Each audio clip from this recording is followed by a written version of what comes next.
this session, which is on the impact of the Commission on Humanitarianism now, which, unlike the earlier session, which was very specific and looking at the humanitarian aid delivery process in the context of armed conflict, I think our session, if I'm not mistaken, is more on the general aspect of the impact of the Commission's work on different strands of humanitarianism, and including some of the issues that the Commission specifically addressed in its sectorial or thematic reports, which haven't really been sort of highlighted as a follow-up to the Commission. And first of all, I have the honor to chair this session, and I have left the so-called humanitarian, the mainstream humanitarian field since 1989 when I switched over to UNESCO. But in my mind, I have always been dealing with humanitarian issues through the cultural angle, through trying to protect cultural and natural heritage through the World Heritage Convention, and through addressing issues of cultural identity. So I think that this session, how I see this session, is really looking at the bigger issue of the underlying crisis, the humanitarian crisis. And before I turn the floor to our panelists here, I'd like to begin by acknowledging some of us who have departed from the mainstream humanitarian world, but who've always carried with us what we've learned and what we have, how Riaz Rizvi as a person has actually impacted our life and our careers as one of our lifetime mentors. And we have here Karen Burgess, who has since leaving UNHCR has been like trying to introduce ethics in the finance world in the Security Exchange Commission. And then there's Beatrice Barton, who's the widow of our dear friend Michelle Barton, who was part of the core young team surrounding Zia. And there's Sandy Sennett over there, of course, who's continued the humanitarian work through the NGO circles. And Julia Zapsarar, Julia. And there's also Nanda Champasak, who is also among us here. And of course, Lena Sund, who shifted from the bilateral to the multilateral on several occasions throughout your career. And of course, many others. I'm only mentioning women. And since the men can defend themselves.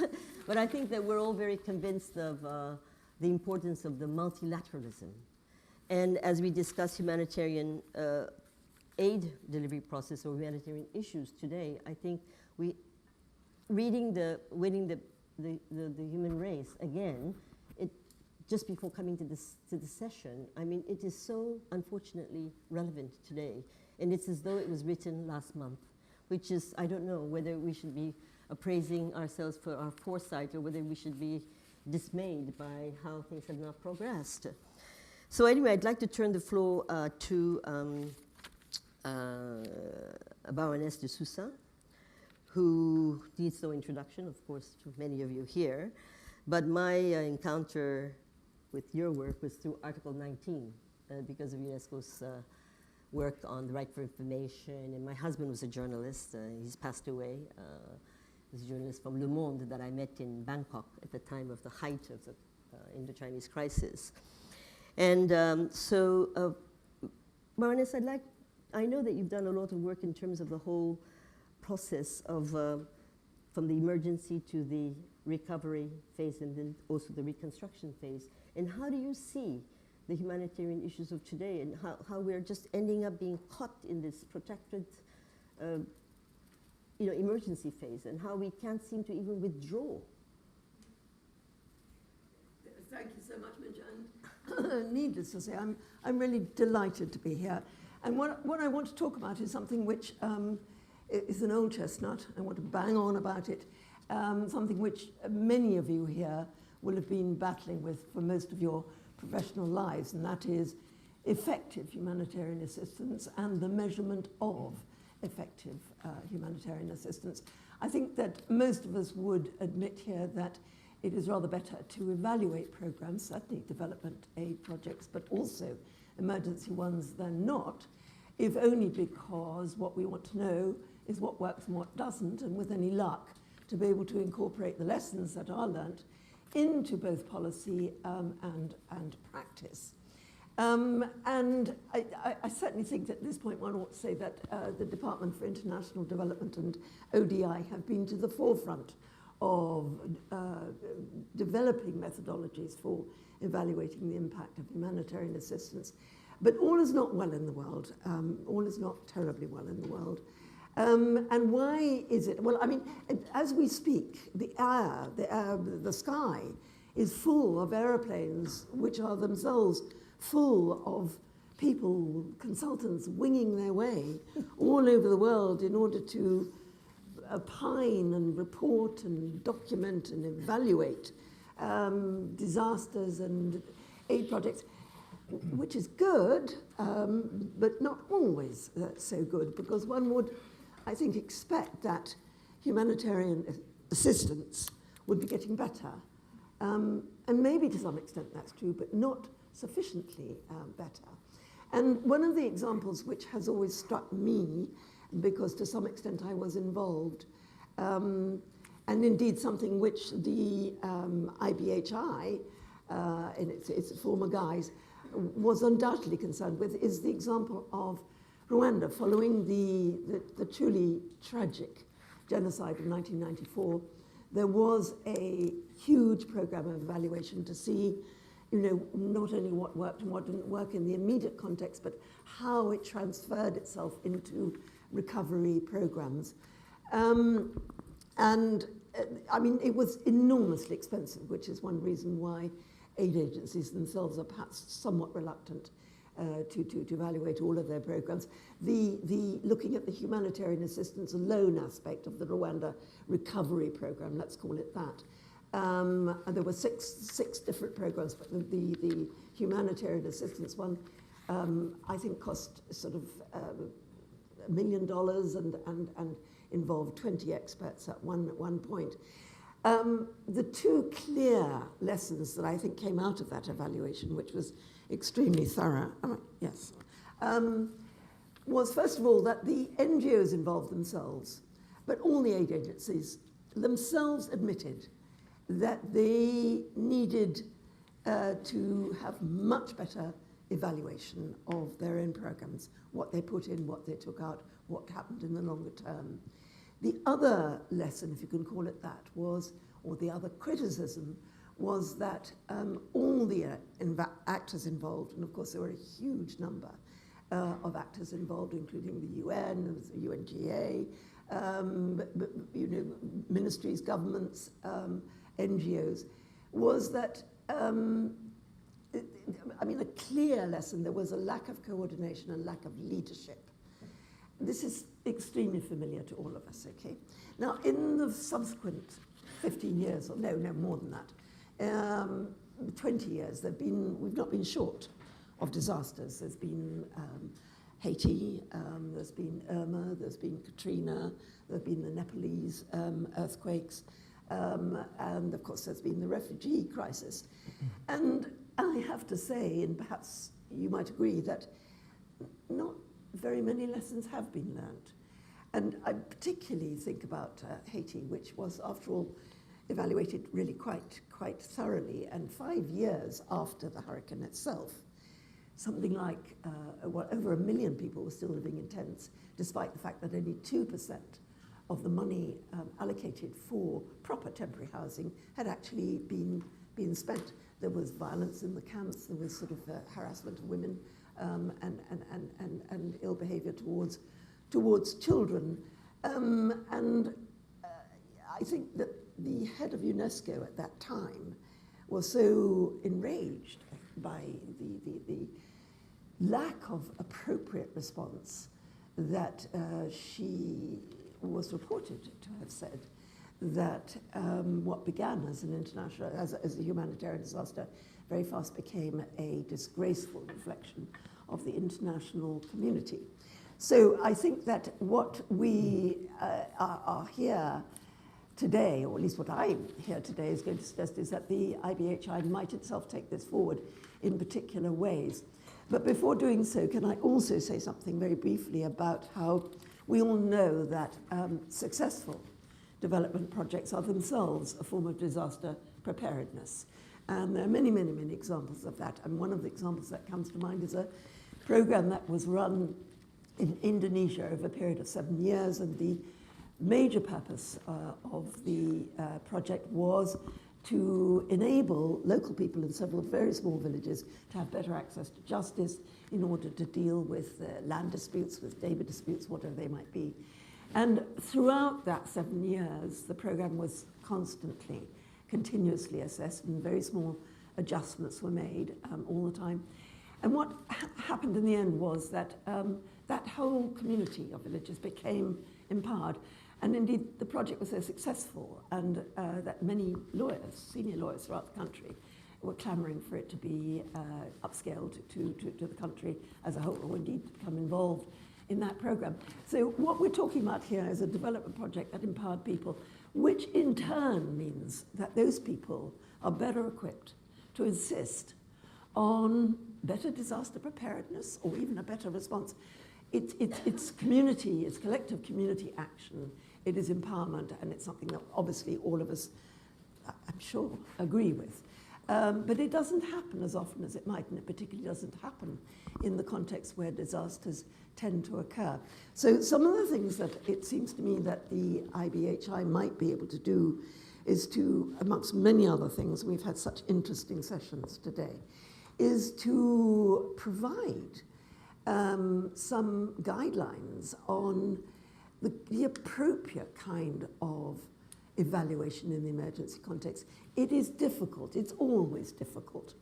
Delivering aid of any kind is difficult, we all know that, but some appropriate methodologies for assessing what the needs are, what people want, even in the emergency context, what the medium and longer term impact is, how, for example, to build in accountability for fast recovery budgets, for disbursement of money in the immediate aftermath of disaster, how better to provide, I mean, we've had some examples this morning, provide training for those who immediately become actors on the front line in emergency contexts. I think that with the research background that IBHI has, and its international reputation, that it is really quite well placed to be able to look at this and to try and take it at least a step forward. Because I think that the example of the last few years would show that even though we're all willing and ready, I'm not sure how well we are delivering. Thank you. Yeah, thank you, Francis. Now, turning the floor to Riaz, who I only met once, together with Yasmin when you were like really tiny and like crawling under the table. And the first time I saw Zia in the context of being like a human being, from the point of being like a father, and that gave me another insight of his personality. And of course, it's always very difficult for children to know exactly what their parents are doing. But I understand that you, in the business sector, for the energy sector, if I understand correctly, in what way would you think that the work of the humanitarian issues influenced you? Not necessarily being the son of Riaz Rizvi, but in representing someone of your generation. How does all these humanitarian issues affect your day-to-day work? That's a very interesting question. I think the influences were both personal and also intellectual in the way that you think about problems, in the way that you try and look at the world holistically. You're right, I do a lot of work in energy, and I look at what's happening with climate change and the desire to address some of the problems of polluted cities through the electrification of transportation. And Tesla, through Elon Musk, is really let's say, the poster child trying to force that change. Another of Tesla's projects, or Elon Musk's projects, is to send a colony into space, because there's a kind of an almost accepted fatalism, and I think Stephen Hawking talked about it as well very recently, that this planet is doomed and we better build Noah's Ark, and we better get off it. And I find that very frustrating and deeply demoralizing. And I really do ask myself the question, you know, sometimes we spend a lot of money on things that really, in the end, make very little difference. When, you know, shouldn't we be trying to stop the flood rather than trying to run away from it? And I think that's really, you know, what the IBHI was all about. It was about trying to find the root causes of problems and trying to be very pragmatic in the way that those were analyzed, assessed, and provide recommendations. And I think that's something that we don't see enough of. A lot of people talk about a problem, but one of the things that the commissioners did, and one of the focus areas, was really to say, okay, very practically, what do we do? You know, I was reading through some of the UN resolutions, and it's absolutely fascinating to see the type of work that the UN General Assembly was essentially acknowledging with respect to IBHI, which is so current today. Yeah. Yesterday, somebody mentioned to me that they saw a tweet about this conference and how exciting it is that there's a new NGO popping up to deal with these issues, having read a couple of chapters of the book. 30 years later. And it's, you know, it's encouraging, and at the same time, it's a little bit frustrating. But I look at where we are today compared to 30 years ago, and you know, to me now there's an obvious and irrefutable connection between deforestation and floods, for example. And I'm not sure that was clear, you know, way back when. You cut down a tree and the earth doesn't hold the water anymore.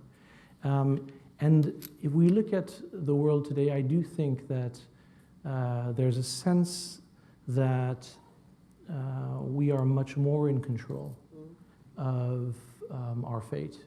And that's something which I think the Commission really brought to us, was a sense that you bring experts from different fields, from north and south, from rich and poor, a multitude of different perspectives. And you know, I think the mention right at the beginning that there were representatives from the south, from the poorer countries, to try and balance out what had up until that point been a lot of institutions that were developed after the Second World War in response to European crises, and to start looking at those crises from the perspective more globally.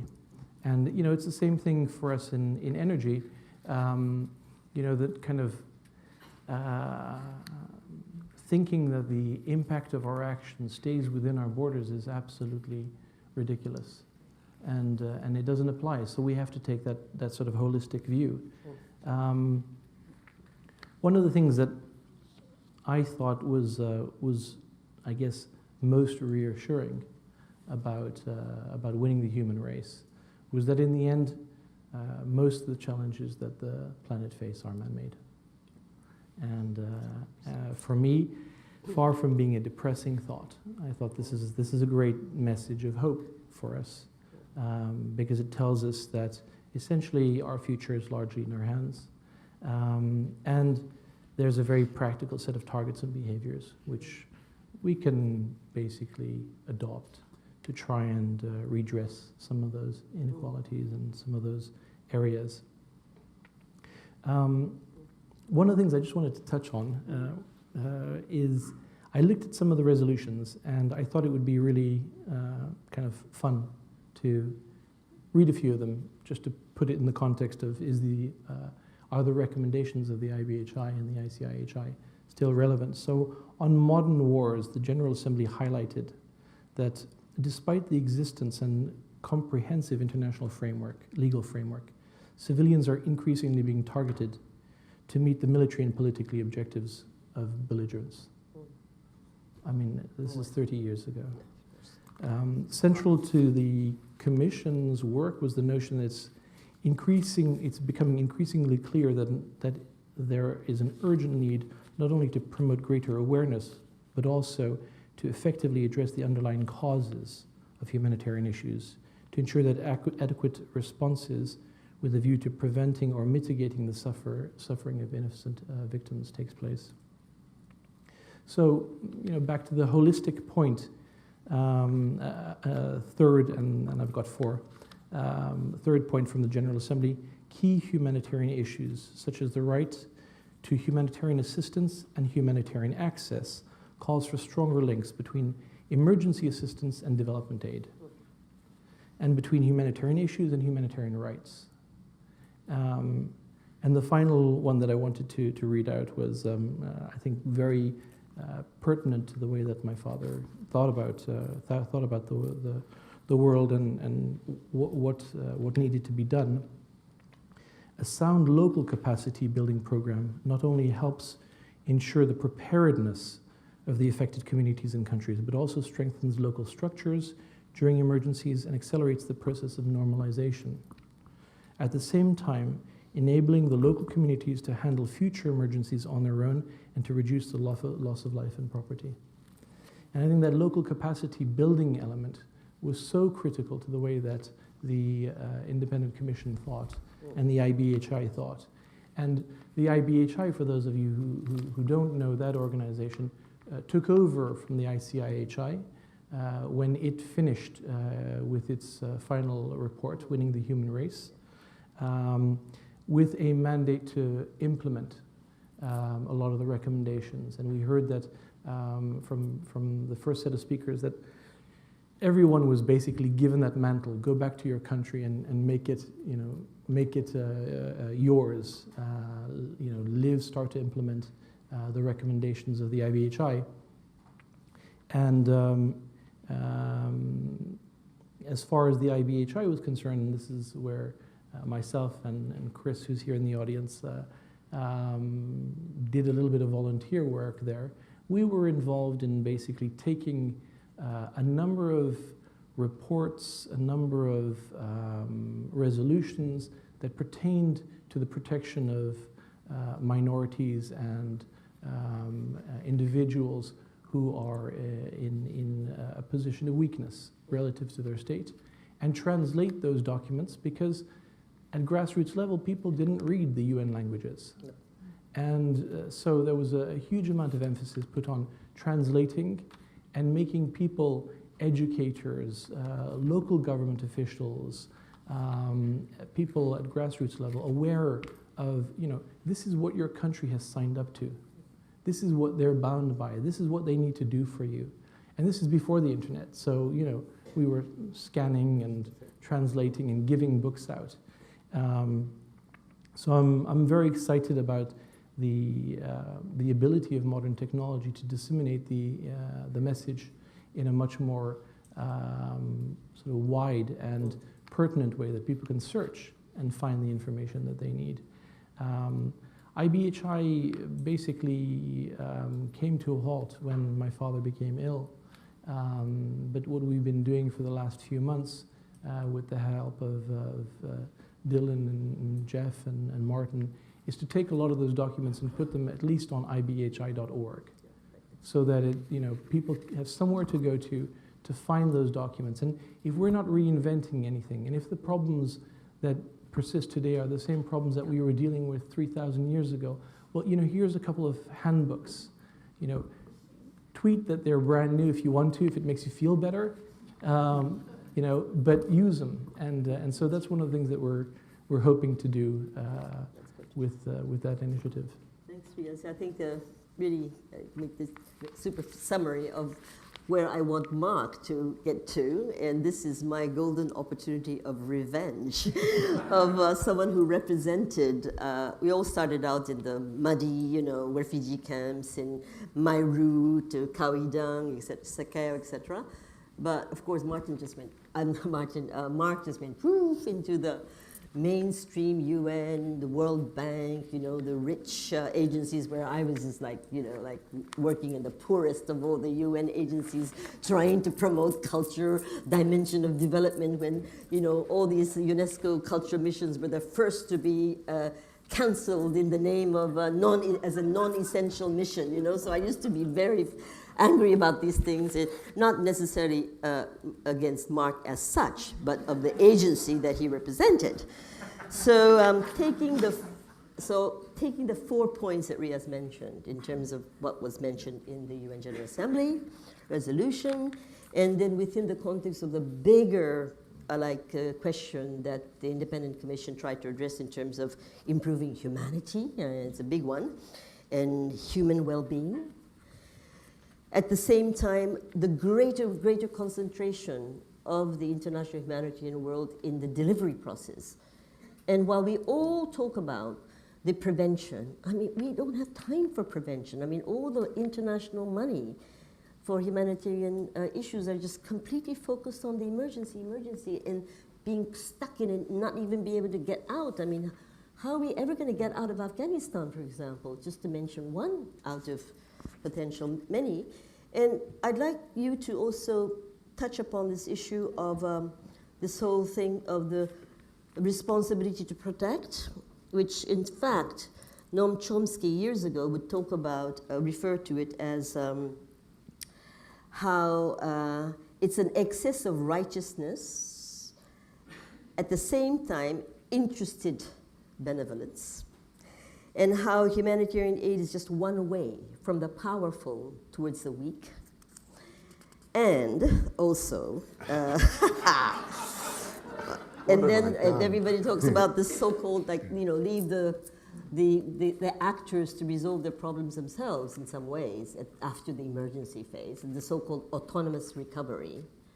Now, what have you got to say about all this? Well, Minja, I don't quite know where to start. I think I have to start that I feel a certain crocodile tear when I hear about UNESCO's difficulties, because after all, she has had a duty station of Paris for the last 30 years. So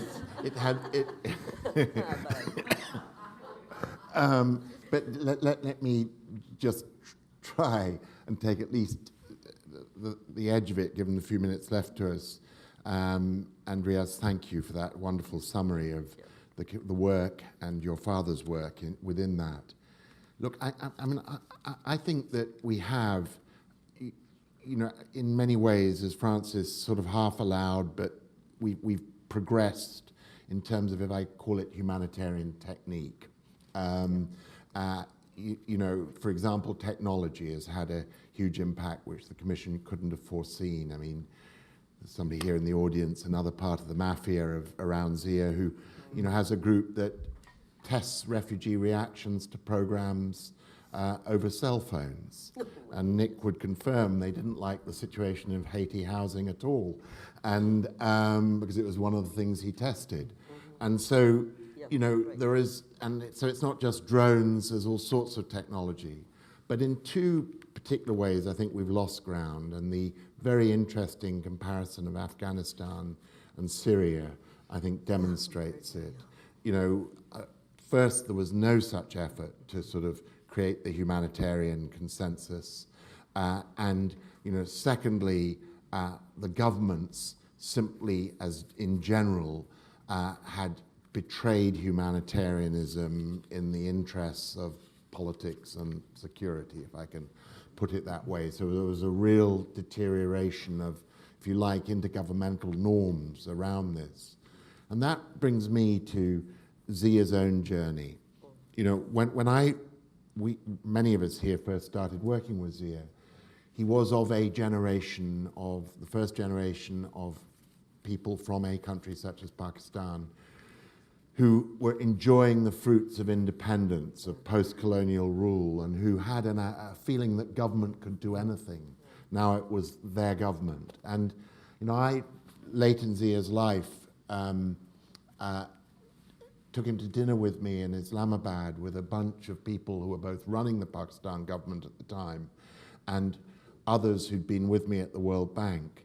And it was an extraordinary technocratic elite. South Asia, India and Pakistan produced a generation of leaders, both for the World Bank and for the UN, and had plenty left to rule their countries too. So it was a period at which these highly educated individuals, you know, thought that they could kind of crack the world's problems by good, accountable, home-owned government, if I can put it that way. And yet Zia, both through the commission and subsequently, actually started to follow a different trajectory.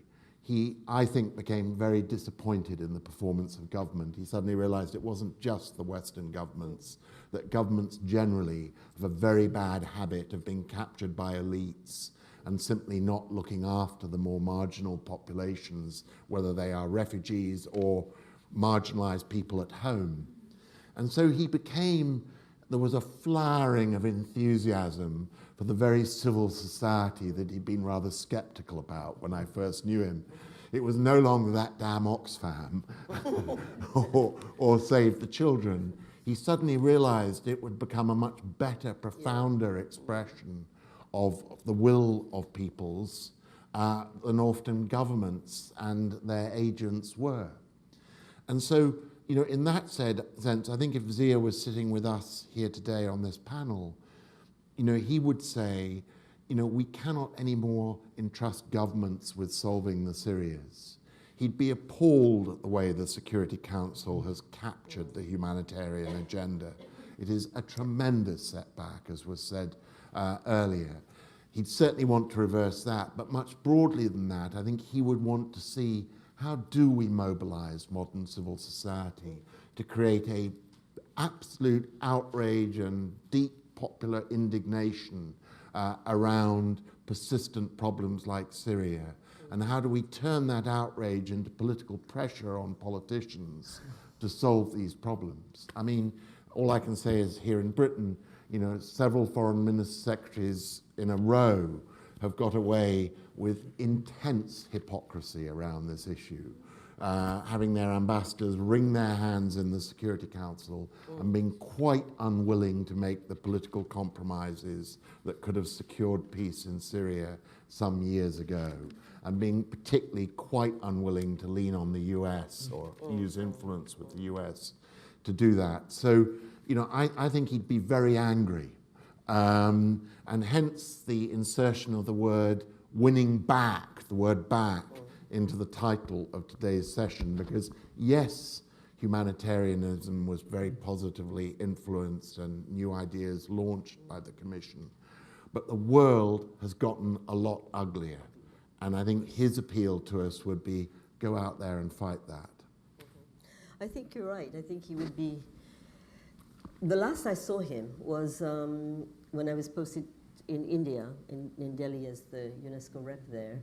And he was so proud that the thematic reports, as well as the Winning the Human Race, had the Urdu version, and he worked very hard to get that, you know, financed, all that. But I think that in looking at as a way of conclusion, I'd just like to say that in looking at the overall impact of the Commission's work, I think that we really need to look at it also in the context of the Brand Commission's work as well as the Palmer Commission's work, and then how they kind of all come into the, you know, the UN, the 2030 agenda, because again, it seems like the 2030 agenda, which unlike the MDG, really puts a lot of emphasis on the civil society and the private sector. It's a form of a government admission that they can't do everything themselves. But at the same time, what mechanism can be used to really get these different sectors to be working together? NGOs have done a lot of great work. Governments and NGOs are a little bit more connected. But is the private sector connected? In what way? When I talked to Karen about the control of these private companies and multinationals in the world of finance, it's absolutely mind-boggling. Is anything ever going to go in the right direction where there would be a harmony between these different sectors? So although, I mean, these are huge issues that we certainly won't be able to cover in this session or even within the day, I think that we really need to continue looking at these various issues as we discuss the aspects of the displaced persons, you know, today, which is the big issue that affects all of us, and the other subjects that we have to table today. Well, thank you. Thanks very much. We haven't had time to talk.